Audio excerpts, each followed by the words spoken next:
프랑스 하원이 현지 시각 8일 바이루 정부에 대한 신임 여부를 표결에 붙였습니다. 신임 194표, 불신임 364표로 불신임이 결정됐습니다. 바이루 내각이 들어선 지 9개월 만입니다. L'Assemblée nationale n'a pas approuvé la déclaration de politique générale. Conformément à l'article 50 de la Constitution, le Premier ministre doit remettre au président de la République la démission du gouvernement. 국가 부채가 국내 총생산 GDP 대비 113%까지 늘어나자 바이루 정부는 국방비를 제외한 모든 지출을 동결하고 공휴일을 축소하는 등의 긴축 예산안을 발표했습니다. 하지만 거센 반발에 부딪혔습니다. Le déficit est passé sous les 3% en 2017 et est aujourd'hui à 5,2%. Et la dette s'est alourdie de 1 000 milliards. Sa responsabilité est évidente. 결국 바이루 총리는 예산안 통과를 위해 먼저 나서 의회에 신임 투표를 요청했습니다. 의회 신임을 얻어 긴축 재정을 밀어붙일 동력을 확보하겠다는 의도였습니다. 하지만 결과는 불신임, 정부 생면만 단축한 셈이 됐습니다. 프랑스 제5공화국 역사상 정부가 하원의 신임 투표에서 낙마한 건 이번이 처음입니다.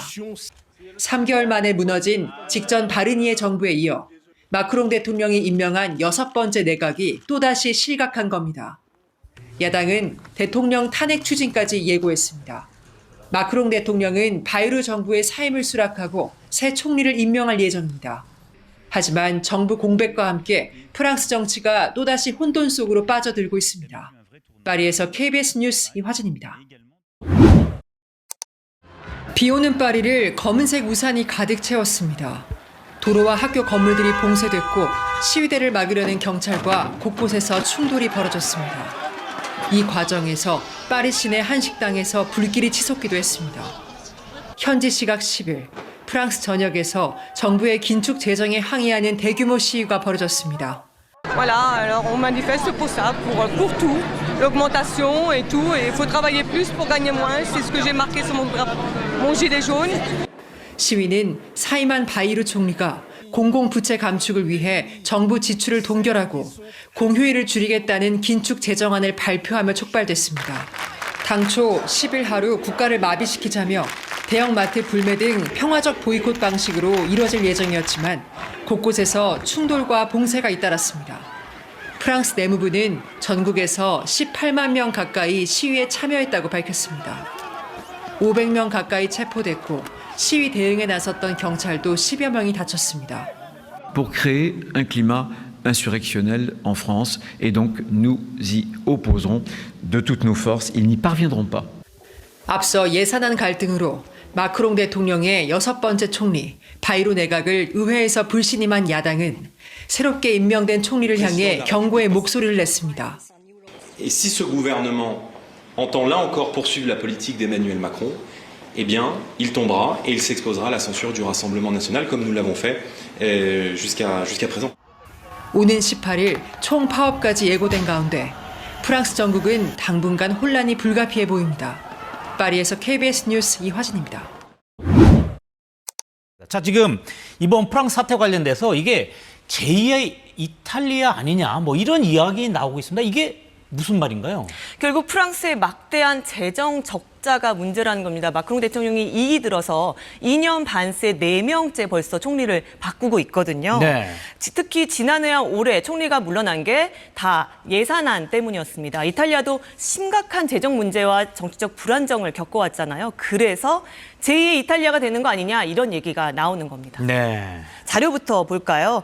유럽연합에 따르면 올해 1분기 프랑스 국가부채는 3조 3천억 유로, 약 5천조 원을 넘었습니다. 국내 총생산 GDP 대비 114.1%로 유럽연합 회원국 중에서 그리스, 이탈리아에 의해서 세 번째로 많습니다. 하지만 그리스, 이탈리아는 최근 재정 적자를 계속 줄여온 반면 프랑스는 계속 늘고 있거든요. 시간당 나라 빚이 180억 원씩 쌓인다. 이대로 가다간 IMF 국제통화기금이 개입할 판이다. 바이루 전 정부, 신임 총리가 곧 임명되니까 전 정부라고 해야겠죠. 네. 이렇게 경고하면서 국방 예산 빼고는 1유로도 다 안 쓰겠다. 긴축 예산안 냈다가 거센 반발이 일었고요. 결국 총사퇴에 이르렀습니다.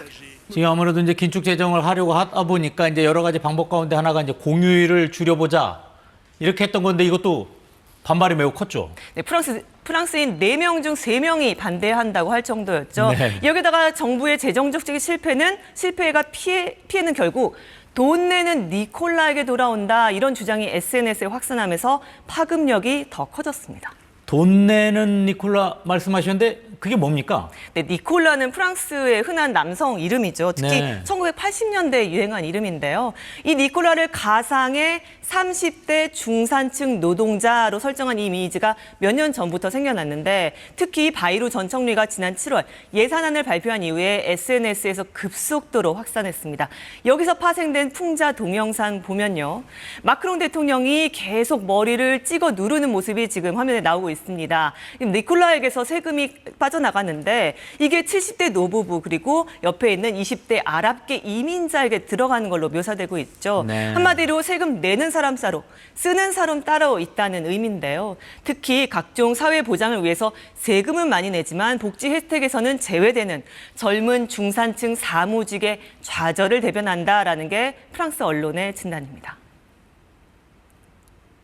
Refrain que l'on entend chaque année, mais la colère numérique est nouvelle, principalement alimentée par les jeunes. Et si ce compte X, Nicolas Quipé, exprime la frustration et le ras-le-bol de certains Français en jouant 참 이 조세 갈등이 이 세대 갈등으로 번지는 모습 이게 사실 그 남일 같지는 않은데 프랑스 상황 정확히 어떻습니까? 네, 프랑스는 유럽에서 공공복지 지출이 가장 많은 나라입니다. 지표부터 볼까요? GDP 대비 복지 예산 비율이 2023년 기준으로 유럽연합 평균이 26.8%인데 프랑스는 이걸 넘죠. 31.3%로 1위입니다. 그 전년보다는 조금 줄었다고 하지만요. 어느 나라나 곳간이 풍족할 땐 인심이 넘쳐나지만 거덜나면 이제 여유가 없어지죠. 네. 복지 예산에 대한 이 니콜라들의 불만도 은퇴자들 또 실업급여나 기초생활수급자 등을 겨냥하고 있습니다. 실제 지급 수준이 그럼 어떻길래 이렇게 불만이 커지고 있느냐? 한 프랑스 민영방송에 따르면요. 근로소득이 없는 가구가 최저임금의 70에서 90%를 사회복지급여로 받는 게 흔치 않다고 합니다. Une allocation supplémentaire pour payer le loyer, encore les transports en commun. En l'occurrence, quand on fait le total, on arrive donc à 2 723 € dette cumulée. C'est 95% du revenu qu'un couple toucherait si les deux parents étaient au SMIC, c'est-à-dire 아니 그 어려운 상황에 있는 국민들에게 당연히 이제 국가가 지원을 해주는 것은 아주 당연한 일인데 지금 보면 지금 이 사회복지 지원 금액 이게 원래 이렇게 보통 많은 건가요, 프랑스에서? 네, 이 방송에서는 저소득층이 많이 사는 파리 19구의 임대주택에 거주하는 3자녀 가정을 기준으로 산출했다고 하니까 좀 극단적인 경우긴 합니다. 네. 하지만 이 돈 내는 니콜라로 대변되는 세금과 복지 예산 관련 불만을 우파, 특히 극우 정당이 적극 차용하면서 인종차별과 이민자 혐오까지 부추긴다 이런 비판이 나오고 있습니다. L'extrême droite, qui sont aujourd'hui dans un schéma qui est très simple. Là, l'opération, c'est Nicolas qui paye. Vous avez bien compris que cette opération est née outre-Atlantique. C'est Trump, c'est Milei. 지금 프랑스의 그 앞날의 상황이 매우 지금 안개 속인 것 같은데 지금 이렇게 불만 계속 나오고 있고 뭐 돈이 들어올 데가 없으니까 재정은 계속 긴축할 수밖에 없고 어떻습니까 지금 프랑스 정부 이런 어떤 상황을 좀 타개할 수 있는 대책이 있는 건가요? 워낙 구조적인 재정 적자라서 이게 한꺼번에 해결할 수 있는 방법이 없다는 게 전문가들 진단입니다. 사실상 증세밖에 없을 텐데 부자들에게 세금 더 매겨라 이런 비판에도 불구하고 대규모 증세안은 프랑스 정부가 쉽사리 꺼낼 수 없는 카드입니다. 마크롱 대통령은 집권 1기 때부터 법인세와 부유세 인하 같은 감세 정책을 펴왔잖아요. 세수가 부족해지자 유류세를 인상하려다가 엄청난 저항을 겪었죠. 2018년 말 노란조끼 시위 기억하실 겁니다. 저도 당시 특파원으로 취재를 하고 현장에서 샹젤리제 거리가 뭐 불바다가 방불케 할 정도로 극심한 폭력 사태까지 빚어졌던 걸 기억하는데요. 네. 마크롱의 최대 정치적인 위기였던 이 노란조끼 시위 후유증에 프랑스 정부는 이후 코로나19 또 우크라이나 전쟁으로 인한 경제 타격에도 불구하고 증세안을 쉽사리 꺼내지 못하고 있습니다. 여기다 니콜라로 대변되는 젊은 중산층, 마크롱 정권의 지지 기반이거든요. 여당 측에선 지지층 이탈 우려가 커지고 있고 야당은 마크롱 탄핵안까지 냈고요. 가결 가능성은 낮다고 하지만 이래저래 사면초가 상태입니다. 지금 이래저래 사면초가 상태인데 지금 대규모 시위가 예고됐죠. 네, 이른바 모든 걸 마비시키자라는 시위입니다. 7월 예산안 발표 직후부터 소셜미디어를 중심으로 이 시위가 예고가 됐는데 네. 날짜가 바로 오늘, 현지 시각 10일 오늘입니다. 철도 노조 등도 같은 날 파업을 예고했고요. 프랑스 당국은 전국적으로 기차역과 도로 차단, 주유소 봉쇄 등이 잇따를 걸로 보고 있습니다. 또 경찰과 헌병 등 8만 명을 배치해서 폭력 행위를 차단한다는 방침인데요. 노란조끼 시위처럼 파급력이 거세질지 프랑스는 아직 새벽 시간인 만큼 상황을 좀 지켜봐야 할 것 같습니다. 네, 알겠습니다. 오늘 여기까지 듣도록 하겠습니다. 지금까지 양민효 기자와 함께했습니다. 고맙습니다. 고맙습니다. 프랑스 전역이 다시 시위로 들끓고 있습니다. 긴축 예산안에 대한 반발로 정부가 총사퇴한 지 이틀 만에 대규모 시위가 벌어진 겁니다. 야당은 마크롱 대통령에 대한 탄핵안까지 프랑스 하원에 제출했습니다. 재정 적자로 빈곤율이 급증하는 등 사회 경제적, 제도적으로 국가를 전례 없는 위기에 빠뜨렸다는 겁니다.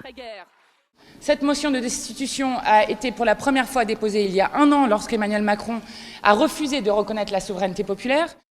마크롱은 일찌감치 사임 의사가 없음을 분명히 밝혔는데 의회에서 탄핵안이 통과될 가능성은 얼마나 될까요? 르피가로 등 프랑스 언론에 따르면 대통령 탄핵안 통과를 위해선 약 10개 단계를 거쳐야 합니다.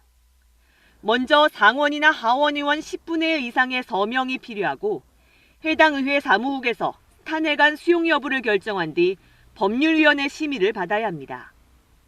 법률위를 통과해 의회 안건으로 상정되면 표결을 거쳐 제적위원 3분의 2 이상의 찬성으로 가결되는데 이 과정을 상하원 모두 거쳐야 합니다. 상하원 다 탄핵안을 승인하면 대통령 탄핵 심판을 위해 양원 의원으로 구성되는 고등재판소에서 한 달 안에 선고를 내리게 됩니다. 이런 복잡한 과정 때문에 프랑스에선 대통령 탄핵보다 헌법 자체를 바꾸는 게 더 빠를 거란 말까지 나옵니다. 현재 마크롱 탄핵안은 강경 좌파 중심의 야당 의원 86명의 서명으로 의회 사무국에 접수된 상황. 하원에서 가결되더라도 우파와 여당 중도연합이 다수인 상원 구조상 탄핵은 실현 가능성이 낮다는 게 프랑스 법조계의 전망입니다.